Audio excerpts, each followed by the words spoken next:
906 suara. Dan pasangan calon nomor urut 2 memperoleh 96.214.691 suara. Oleh karenanya, selisih suara yang diperoleh oleh pasangan calon nomor urut 1 dengan pasangan calon nomor urut 2 adalah 55.242.785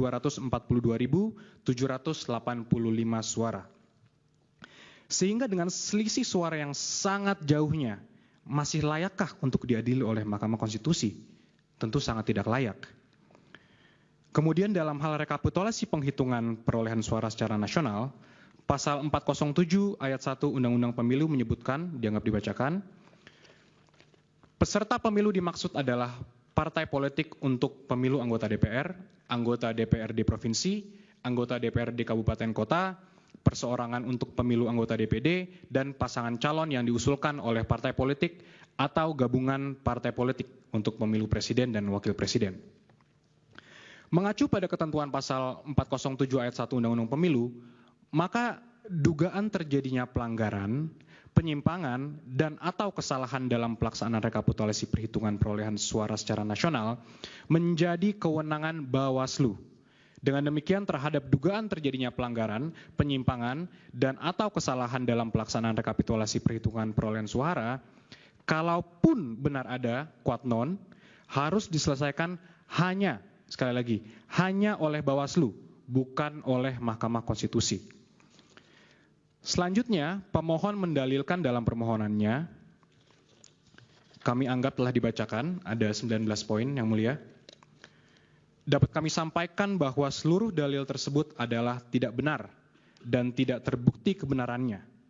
Dan seandainya pun benar ada, kuat non, tidak terbukti pula ada kaitannya atau hubungannya dengan signifikansi perolehan suara yang diperoleh oleh pasangan calon nomor urut 2.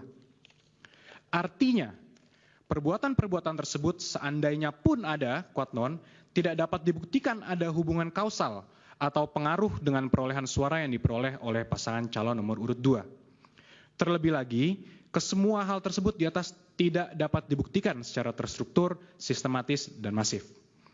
Dalil-dalil permohonan tersebut di atas hanyalah merupakan tuduhan-tuduhan yang tidak berdasar dengan menggunakan narasi-narasi yang di dalamnya terkandung diksi-diksi curang dan menyesatkan.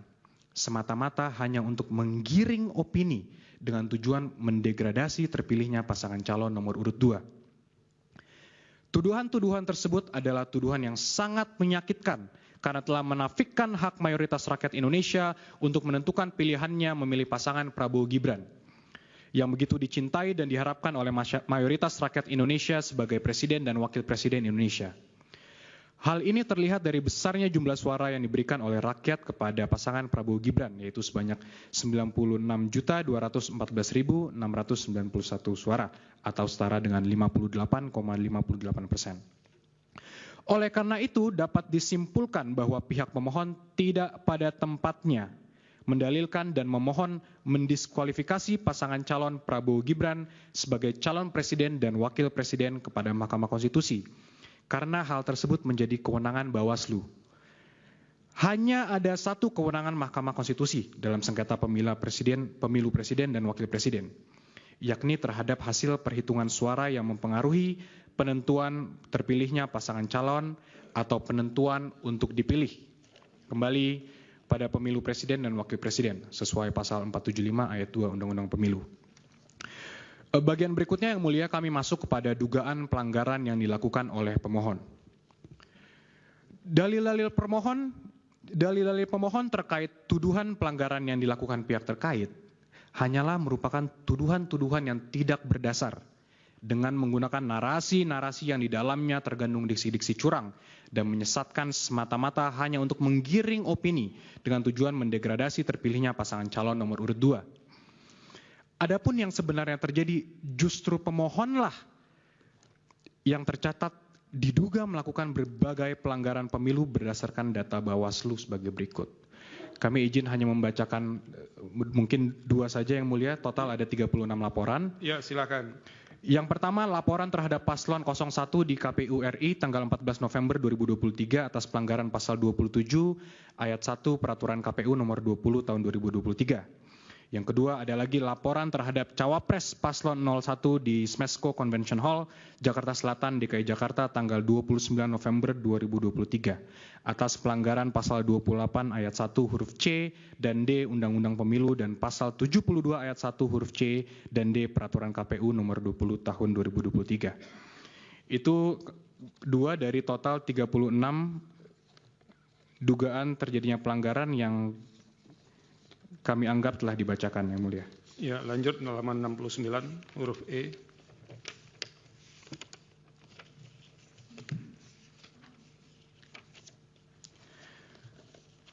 Poin berikutnya yang akan kami sampaikan adalah poin E, tidak ada intervensi penguasa atas kemenangan pihak terkait.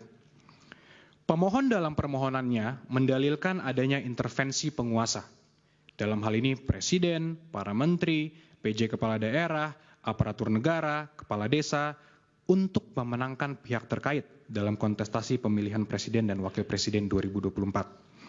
Dalil pemohon tersebut selain mengada-ngada dan menyesatkan, juga menafikan semua usaha, strategi, kerja keras partai politik pengusung, kelompok relawan, dan tim pemenangan di pusat maupun daerah dalam memperjuangkan kemenangan pihak terkait pada pemilihan Presiden dan Wakil Presiden tahun 2024. Senyatanya, berbagai kampanye dan strategi pemenangan telah dijalankan pihak terkait dengan melibatkan konsultan dan para profesional di bidangnya untuk mendapatkan kepercayaan dan dukungan pemilih dalam memberikan suara kepada pihak terkait. Salah satunya merebut perhatian dan kepercayaan kaum milenial, yaitu 33,6% suara pemilih, dan juga pemilih Gen Z, yaitu 22,85% dari suara pemilih.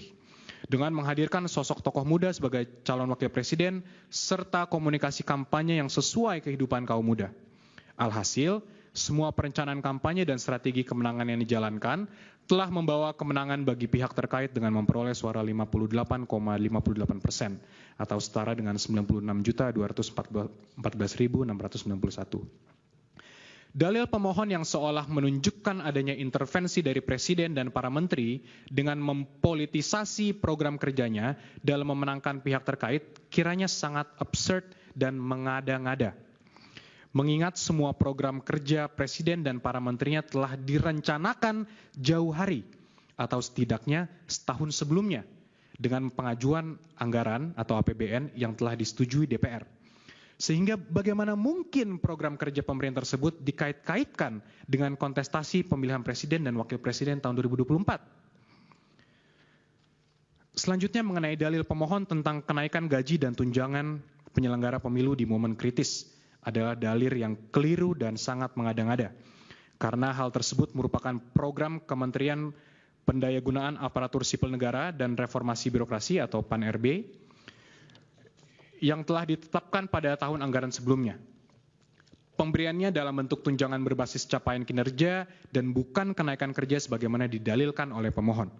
Sehingga jelas program tersebut tidak ada kaitannya dengan Presiden, terlebih menghubungkannya dengan kontestasi pemilu 2024. Selanjutnya mengenai politik uang di TPS 029 Desa Karanggintung, Jawa Tengah, telah dijelaskan sendiri oleh pemohon bahwa perbuatan tersebut dilakukan oleh aparat desa kepada PPS, sehingga tidak ada kaitannya dengan pihak terkait.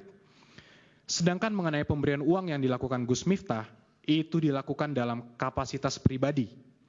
Karena sampai saat ini yang bersangkutan tidak pernah tercatat sebagai tim kampanye, baik di tingkat nasional maupun daerah. Adapun terkait tuduhan pencoblosan lebih dari 1 kali, tidak jelas dilakukan oleh siapa dan untuk kepentingan siapa. Sehingga biarlah diproses oleh Bawaslu agar persoalan menjadi terang dan dapat dimintai pertanggungjawaban dari pelakunya. Demikian halnya dengan bantuan sosial atau bansos dari pemerintah. Itu adalah program kerja yang telah berjalan selama ini, termasuk di luar tahun pemilu dengan pengaturan melalui Perpres nomor 63 tahun 2017. Program bansos ini ditujukan bagi seseorang, keluarga, kelompok, atau masyarakat miskin, tidak mampu dan atau rentan terhadap risiko sosial, di mana sangat berbeda dengan target suara pemilih milenial dan Gen Z yang hendak diraih pihak terkait. Untuk lebih jelasnya kami uraikan program bansos yang selama ini digulirkan pemerintah sebagai berikut. Pengaturan mengenai bansos telah diatur dalam Perpres nomor 63 tahun 2017 tentang penyaluran bansos secara non-tunai. Definisi dianggap telah dibacakan.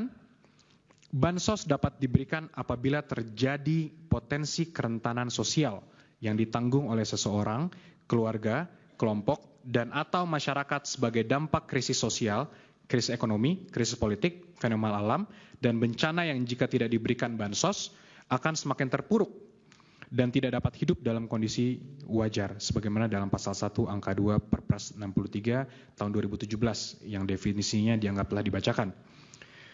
Dari definisi dan persyaratan yang diatur tersebut secara limitatif, pemerintah dapat mengeluarkan bansos bila terjadi adanya peristiwa yang dapat menimbulkan potensi kerentanan sosial dari adanya fenomena alam atau bencana yang tidak diberikan bansos akan semakin terpuruk bagi rakyat. Hal ini merupakan pelaksanaan pasal 28A Undang-Undang Dasar tahun 1945, di mana negara memiliki kewajiban untuk memenuhi hak dasar warga negaranya. Selanjutnya berdasarkan pada data BNPB, Indonesia mengalami fenomena alam dan bencana yang terjadi sebanyak 331 bencana banjir, atau sekitar 44% dari total kejadian bencana yang terjadi pada periode Januari hingga Maret 2023, yang berdampak gagal panen akibat banjir, dengan total lahan sekitar 54.000 hektar pada 136 kabupaten kota di 20 provinsi. Dengan adanya fenomena alam atau banjir yang terjadi di 136 kabupaten kota pada 20 provinsi, maka akan berdampak pada keberlangsungan hidup rakyat yang berdampak gagalnya panen akibat banjir. Presiden sebagai pemimpin tertinggi haruslah sensitif dan prihatin untuk secara tepat dan tegas untuk mengeluarkan kebijakan dalam bentuk bantuan sosial kepada rakyatnya. Oleh karena itu, Presiden diberikan kewenangan oleh undang-undang untuk melakukan perubahan APBN sebagaimana dalam pasal 20 ayat 1 huruf F Undang-Undang APBN tahun 2024. Berdasarkan aturan hukum tersebut, pasal 20 Undang-Undang APBN tersebut, Presiden dapat melakukan perubahan anggaran belanja negara terkait adanya penanggulangan bencana, sehingga tindakan Presiden Jokowi telah sesuai hukum dengan melakukan perubahan anggaran belanja negara dikarenakan adanya bencana banjir yang berdampak pada gagalnya panen yang terjadi pada 54.000 hektar lahan pertanian dan akan mengancam keberlangsungan hidup rakyat Indonesia. Dalil permohonan pemohon yang mempermasalahkan penggunaan bansos untuk pemenangan pihak terkait yang dilakukan Presiden Jokowi seharusnya menggunakan instrumen-instrumen hukum terkait kepemiluan. Sejak berlakunya Undang-Undang Nomor 7 Tahun 2017 tentang Pemilu, telah ada pembagian kewenangan dalam rezim kepemiluan.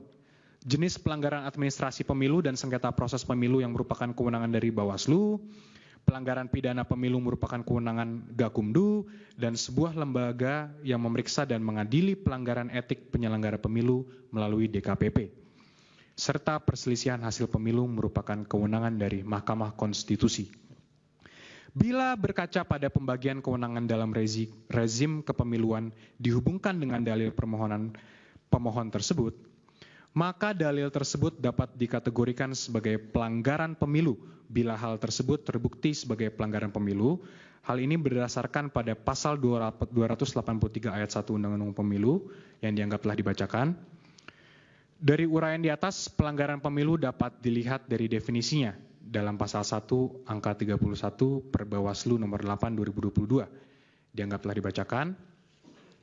Sehingga bila pemohon yang mendalilkan adanya pelanggaran pemilu, maka pemohon dapat melaporkan pelanggaran tersebut kepada Bawaslu untuk dapat mengkualifisir apakah sebagai pelanggaran pemilu atau pidana pemilu.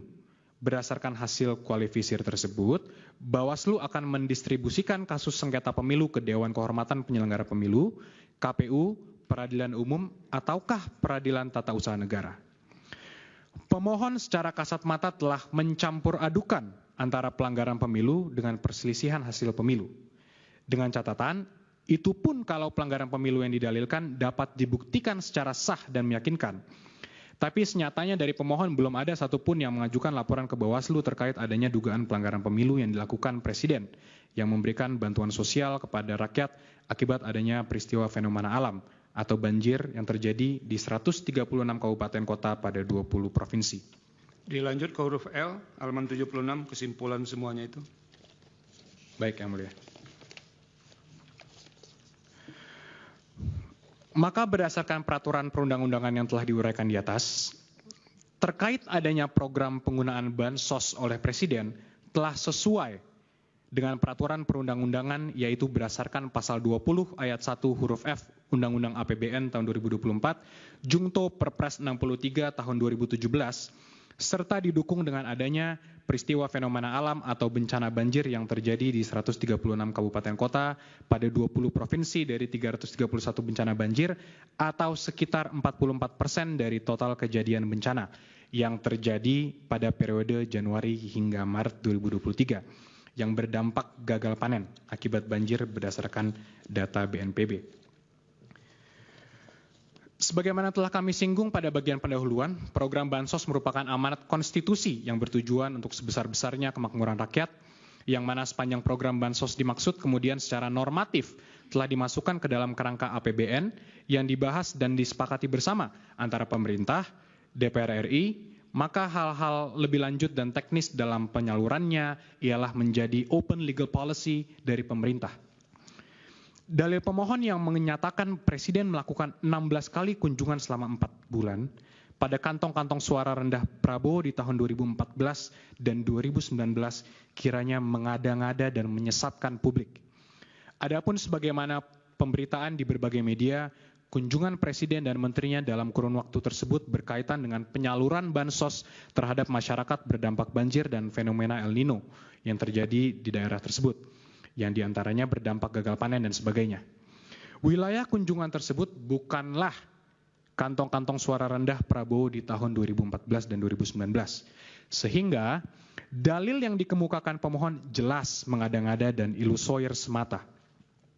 Demikian juga dalil pemohon yang menyatakan pengangkatan PJ Kepala Daerah secara masif untuk mengarahkan pilihan kepada pihak terkait kiranya sangat mengada-ngada dan tidak relevan. Karena pengangkatan PJ Kepala Daerah tersebut dalam rangka pelaksanaan pilkada serentak yang telah dipersiapkan jauh hari dengan persetujuan DPR. Justru sebaliknya,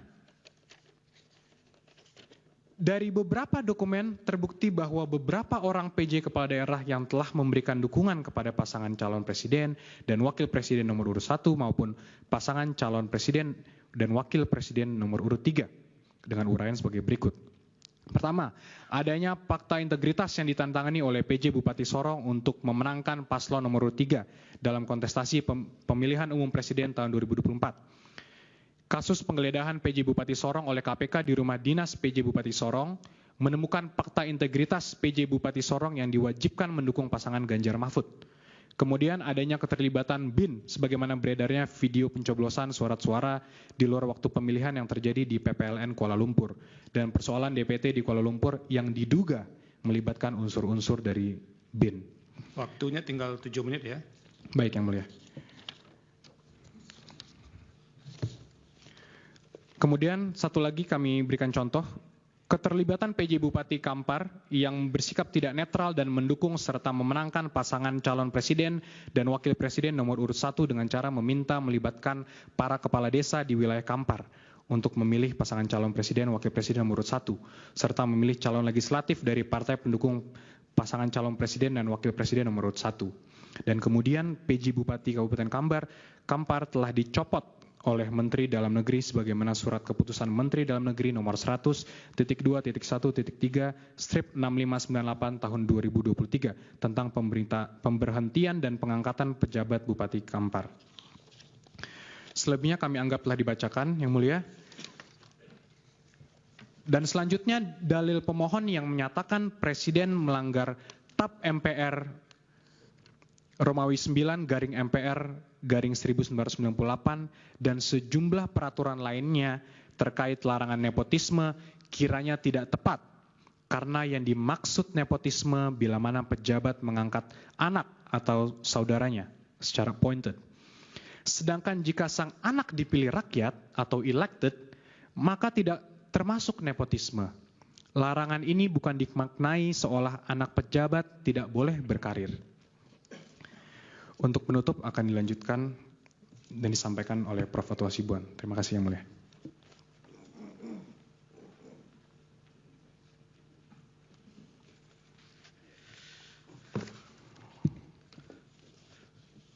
Yang Mulia Mahkamah Konstitusi, kami sampaikan penutup sebagai berikut.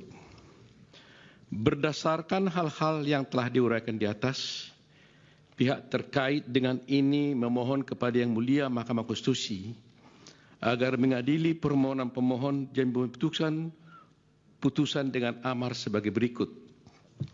Dalam eksepsi 1, mengenai kompetensi absolut, menerima eksepsi kompetensi absolut dari pihak terkait.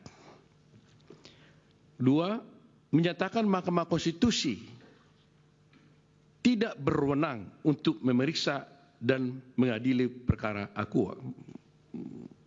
Kedua, mengenai eksepsi cacat formil. 1, menerima eksepsi dari pihak terkait untuk seluruhnya, menyatakan permohonan pemohon cacat formil. Ketiga, menyatakan permohonan pemohon tidak diterima atau need of vanquilage. Dalam pokok perkara, menolak permohonan pemohon untuk seluruhnya. Demikian keterangan pihak terkait ini disampaikan dengan harapan Mahkamah Konstitusi berkenan untuk menerima dan mempertimbangkannya sehingga dapat menolak permohonan daripada pemohon. Sekian dan terima kasih. Terima kasih, Prof. Otto. Silakan kembali. Berikutnya untuk keterangan pihak terkait dengan perkara nomor 2. Prof. Yusril, dipersilakan. Mungkin perlu dipertimbangkan, Prof. Yusril, kalau yang sudah ada di argumentasi di 1 itu mungkin nanti diringkas saja, dianggap dibacakan. Silakan. Terima kasih Yang Mulia. Yang kami muliakan, Ketua dan Majelis Hakim Mahkamah Konstitusi, pemohon 1, pemohon 2, dan para kuasa hukumnya, termohon KPU, pemberi keterangan Bawaslu, dan seluruh rekan-rekan advokat yang hadir pada kesempatan yang berbahagia ini. Kami membagi keterangan kami ini dalam 3 bagian dan akan dibacakan oleh 3 kuasa hukum secara bergantian. Saya akan membacakan pendahuluan, kemudian akan dilanjutkan oleh advokat Dr. Fahri Bahmid, dan juga akan dilanjutkan selanjutnya oleh advokat Yuri Kemal Fadullah. Izinkan saya membacakan pendahuluan dari keterangan kami ini, Yang Mulia. Pertama-tama, sebelum pihak terkait menguraikan secara rinci dalil-dalil ataupun argumentasi konstitusional dan yuridis mengenai aspek keabsahan formalitas pada bagian eksepsi dan substansi materi dalam pokok-pokok permohonan, perkenanlah pihak terkait terlebih dahulu menyampaikan kalimat-kalimat pendahuluan sebagai berikut. Dalam suasana hari yang bulan baik ini, hari ini tanggal 17 Ramadan 1445 Hijriah, izinkanlah kami menggunakan kesempatan yang baik ini untuk mengucapkan selamat menunaikan ibadah puasa kepada kita semua serta seluruh hadirin dan hadirat yang hadir pada kesempatan yang berbahagia ini. Semoga kita semua diberikan kesehatan, kedamaian, dan kesejahteraan. Kiranya pula semoga amal ibadah dan kebaikan kita di bulan suci Ramadan ini diterima oleh Allah Subhanahu wa taala. Selanjutnya, izinkan kami para kuasa hukum pihak terkait untuk menyampaikan ucapan terima kasih dan apresiasi yang setinggi-tingginya kepada para pemohon melalui para kuasa hukumnya yang telah berkenan untuk memilih dan menempuh upaya penyelesaian yang konstitusional dengan membawa perselisihan hasil pemilihan umum Presiden dan Wakil Presiden Republik Indonesia tahun 2024 ini ke Mahkamah Konstitusi. Upaya penyelesaian perselisihan hasil pemilihan umum ke Mahkamah Konstitusi kami harapkan akan memberikan satu keputusan akhir yang konstitusional sehubungan dengan keterpilihan Presiden dan Wakil Presiden Republik Indonesia periode 2024-2029. Sebagaimana kita maklum, penyelesaian dengan saluran hukum melalui Mahkamah Konstitusi ini merupakan mekanisme terbaik sebagaimana menjadi amanat konstitusi guna menyelesaikan perbedaan pendapat, bahkan perselisihan di antara pihak-pihak yang berkepentingan secara damai, adil, dan bermartabat sehubungan dengan hasil pemilihan umum Presiden dan Wakil Presiden. Pihak terkait dan kami selaku kuasa hukum pihak terkait memiliki kepercayaan yang tinggi kepada Yang Mulia para hakim Mahkamah Konstitusi dalam memeriksa, mengadili dan memutuskan hasil pemilihan umum Presiden dan Wakil Presiden ini dengan seadil-adilnya dan dengan kemandirian penuh tanpa pengaruh dan tekanan dari pihak manapun. Bagaimana telah kita ketahui bersama, pada hari Rabu tanggal 20 Maret 2024 pukul 22.19, Komisi Pemilihan Umum KPU telah mengumumkan keputusan nomor 360 tentang penetapan hasil pemilihan umum Presiden dan Wakil Presiden dan seterusnya. Berdasarkan SK KPU nomor 360 tahun 2024 itu, pihak terkait merupakan pihak ditetapkan oleh KPU dengan perolehan suara 96.214.691 atau setara dengan 58,58% dari jumlah suara sah tingkat nasional pada pemilihan umum Presiden dan Wakil Presiden tahun 2024. Selain itu, pihak terkait telah ditetapkan pula sebagai pemenang pada 36 provinsi dan 1 luar negeri dari total 30 provinsi yang ada di total 39 provinsi termasuk daerah pemilihan di luar negeri. Merujuk pada norma konstitusi sebagaimana termuat di dalam pasal 6A Undang-Undang Dasar 1945, tidak perlu dibacakan, yang berdasarkan norma konstitusi tersebut, maka pihak terkait telah memenuhi persyaratan yang diamanatkan oleh konstitusi sehingga secara konstitusional wajib untuk dilantik oleh Majelis Permusyawaratan Rakyat menjadi Presiden dan Wakil Presiden Republik Indonesia tahun 2024-2029.